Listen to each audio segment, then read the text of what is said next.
Hello students, I hope everyone is doing well, fine.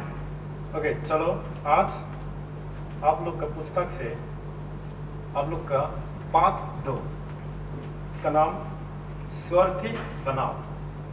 इस बात को हम संक्षेप रूप में समझाने जा रहा हूँ। देखिए, इस पाठ में दो मुख्य चरित्र कह सकते हैं, यानी कि एक दानव और एक बच्चों को। तो देखो, दानव मीन्स डिमन। जो इस कहानी से लेखक ऑस्कर वाइल्ड ये कहना चाहते हैं कि मानव का अंदर में एक दानव छिपा हुआ होता है। दानव का रूप तो नहीं है, लेकिन हम का अंदर में जो दानव छिपा है, इसी की वजह से चाहे प्रकृति हो चाहे हम इंसान उसको पसंद नहीं होते, नहीं तो समाज में कुछ नुकसान पहुंचाया जाता है। तो इस कहानी इस प्रकार के है।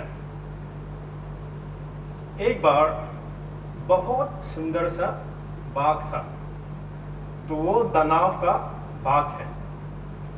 तो वसंत ऋतु में उस बाग में कई तरह के चिड़िया, कई तरह के पेड़, कई तरह के फूल, रंग बिरंगे, हरियाली और इतना अच्छे बाग है।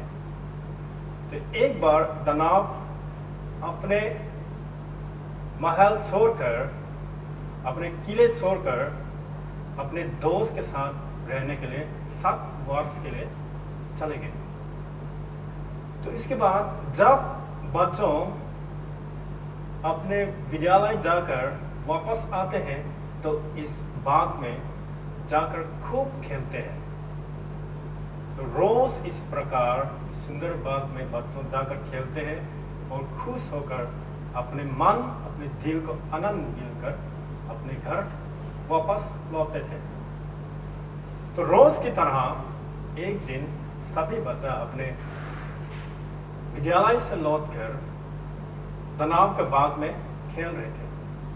तब दानव अपने दोस्त के घर से अपने किले वापस लौट रहे थे।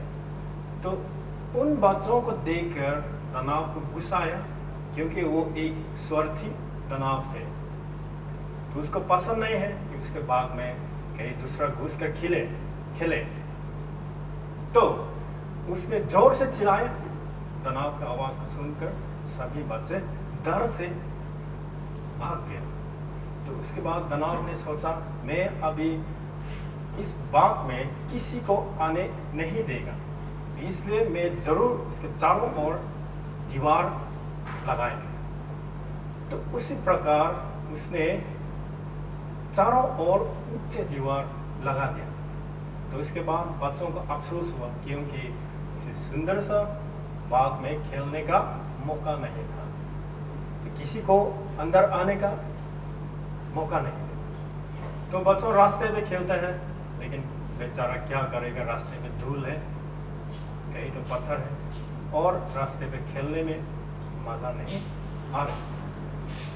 तो इन लोगों ने, बच्चों ने ये दानव का बाग के दीवार के चारों ओर घूमकर उस बाग के बारे में चर्चा करते रहे। तो उसी प्रकार वो धीरे धीरे ऋतु भी बदलने लगे। तो ऋतु बदलने लगे तो हरियाली चले गए, और फिर वसंत ऋतु के इंतजार में था। तो दानव उस बाग को देखकर फिर वसंत ऋतु में नयापन को देखने के लिए इंतजार थे। लेकिन हर तरह अलग जगह में फिर वसंत ऋतु आए, लेकिन दानव का बाग में फिर नहीं आया। उसको अफसोस हुआ है, देखता है, उसको इंतजार करते रहता है दिन पर दिन, लेकिन उसका बाग में कभी जो हरियाली था, कभी वो चिड़िया था, कभी ना पेड़ थे, ना पत्तों थे, ना फूल थे। तो उसने अफसोस होकर सोचने लगा उसका बाग में क्यों अब तक वसंत ऋतु नहीं है। लेकिन धीरे धीरे ठंड बढ़ने लगा, बर्फ ने उसका बाग पूरा चादर की तरह फैलने लगा। तो उसका मन अफसोस होकर सोने का रंग दिया, लेकिन उसका प्राकृतिक रूप का सुंदर वापस नहीं है। तो इसी समय वो चारों ओर में से किसी जगह में एक छोटा सा छेद है, तो इसमें से बच्चा घुसकर दानव का बाग में फिर खेलने लगा। तो अचानक एक दिन दानव अपने खिड़की में खड़ा होकर अपने बाग की तरफ देख रहे थे। तो उसने कुछ मीठी स्वर, मीठी आवाज सुनाई दी। तो उसको बहुत अच्छा लगा, बहुत दिनों से किसी ऐसे मीठी आवाज नहीं सुनी। चिड़िया को यह मीठी आवाज को सुनकर उसने अपने बाग की ओर देखा, तो कुछ कोने में कुछ हरियाली दिखाई दिया और इसमें से बच्चों खेल रहे थे बच्चे। तो इन बच्चों में से एक नन्हा सा बच्चा था, कहीं कि दूसरा बच्चों पेड़ में चढ़ कर खेल रहे थे, दौड़ दौड़ कर खेल रहे थे, लेकिन वो नन्हा बच्चा इतना नन्हा था कि अपना आप पेड़ में नहीं चढ़ पा रहे थे। तो पेड़ की डालियों में भी खुद झुका कर नन्हे बच्चा को उठाने के लिए और उठने के लिए कह रहे, लेकिन वो इतना नन्हा था कि अपना आप खुद पेड़ में चढ़ नहीं पा रहे। तो ऐसे दृष्टि को देखकर उसका मन में, दानव का मन में कुछ परिवर्तन आ गया। वो स्वार्थी भाव को पिघल गया।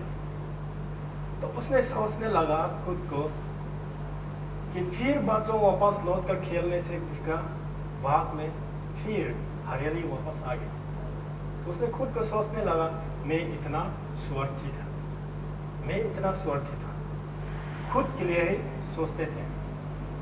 तो ये सोचने के बाद उसने फिर ये भी सोचा कि मैं फिर सारे दीवार को तोड़वा दूंगा, और अपने सोच और अपने काम का पछतावा था उसका।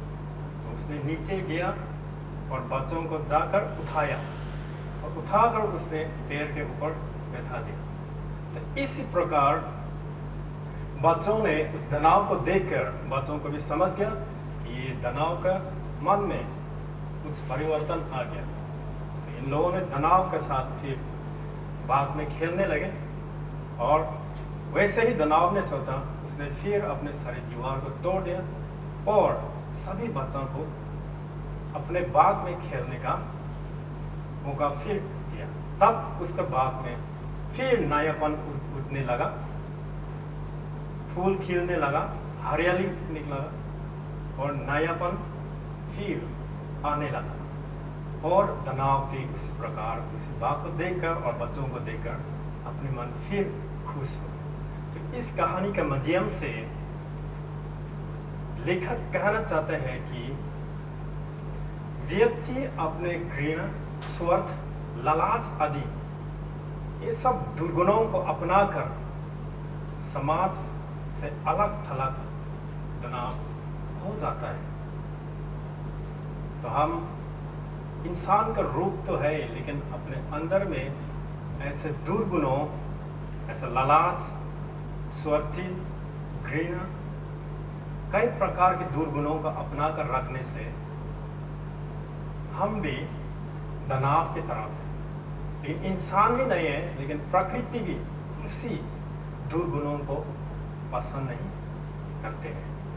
तो इसी प्रकार अपने दुर्गुणों को दूर करके और अपने दुर्गुणों से परिवर्तन फिर लाने से अपने मन में, अपने जीवन में आगे बढ़ने का आशा और हौसला बढ़ा देता है। तो इसी प्रकार इसका मूल्य है कि सद्गुणों से युक्त मनुष्य ही आधार का पत्रा बनता है। तो अपने सद्गुणों को देखकर समाज में समानता,